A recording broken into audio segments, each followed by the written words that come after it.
waayaha cusub fanaaniintide intaan anagu waxaaragay wax arkeen hortayna wax arkeen dadkaasi markay tiri no falis waxaan iri ka noqo hadeer orod beenowdaynoodii maantana waxaan leeyahay dhiig kama baqayno xabadaan ku dhalanee intaan dhagar lagaa gelin ina dhaaf hadeer orod soo marka halkaasaa isgaarsiiyaan dhihi karaa anigu farmaajo. السلام عليكم ورحمة الله تعالى وبركاته. رمضان مبارك، رمضان كريم، رمضان وناكس. وانا سلام يا بلشاد الصومالية ولك استجوبتيني سوالبات هي إيدا ونسيني هل كده قدا ونسين بوحنا دللي هاي نبدي عافي مالي برارية ورسم با الله إيدين كيالو ما شاء الله تبارك الله هبين وناكسن في دمو وناكسن أنفر كدبدي عاوحن ربعين ندوبو ما سان قلت لك علي كاليجي تلس كفرماجو الشلي farmaajo waxaan ahaa taageeraha ugu horeeyay ugu weyn ee social media inta la soo fariistay waayaha cusub fanaaniintide intaan anagu waxaaragay wax arkeen hortayna wax arkeen dadkaasi markay tiri no falis waxaan iri ka noqo hadeer orod beenowdaynoodii maantana waxaan leeyahay dhiig kama baqayno xabadaan ku dhalanee intaan dhagar lagaa gelin ina dhaaf hadeer orod soo marka halkaasaa isgaarsiiyaan dhihi karaa anigu farmaajo.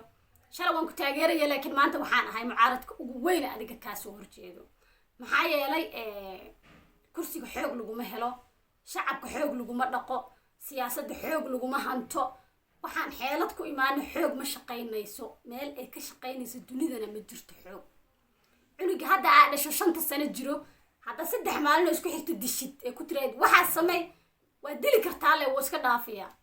soo marka waxaan leeyahay hadda kulay dhibaatadii iyo wixii dhacay umada way u jeedaa kan soo qabo kan dhabarka ka jibi kan weerar kan burso kan elboorka ka celi dadka xamar ku nool shacabka horta waa gab hadii la yiri qabiilo yaqaanaane heer muqdisho qabiil ma yaqaaniin hadii qabiil yaqaaniin shalay marka elboorka ka celinaysa dadka madaxtinimada kaaga horeeyay markaas kursiga ka qaadi lahaayeen hadii qabiil yaqaaniin marka inta weerarta gurigooda ugu tagto gacmaha ka jijibinaysa markaas ay ku soo weerari lahaayeen hadii qabiil yaqaaniin nin iyo xaaskiis guri iska hurdo maca ciidankiisa marka inta baabiiso laga aamusay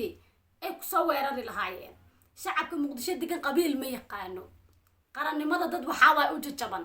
haday shalay dagaal ku noolaayeen ay ku dhasheen xabad maanta xabad way ka soo horjeedaan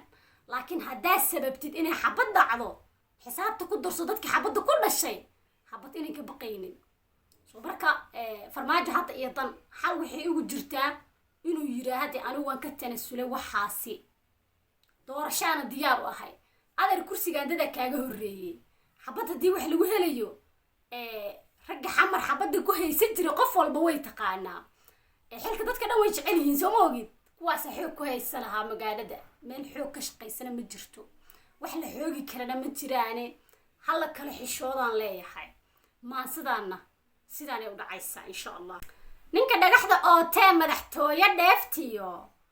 dooniga ka raadsho xilku waa isdhaafsiis nina kalima loo dhalin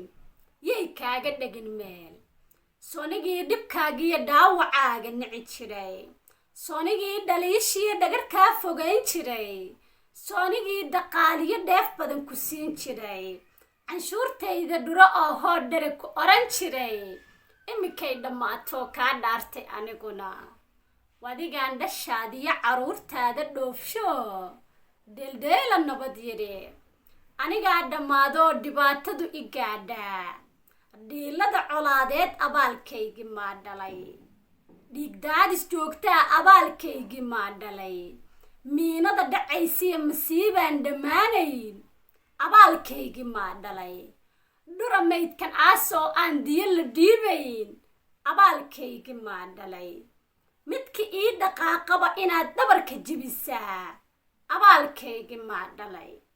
haddaan dhaayo eegmada dhibaatada bilowga dhugashada ku korin jiray haddaan dhaga xirnaan jiray sidii ruux dhagoola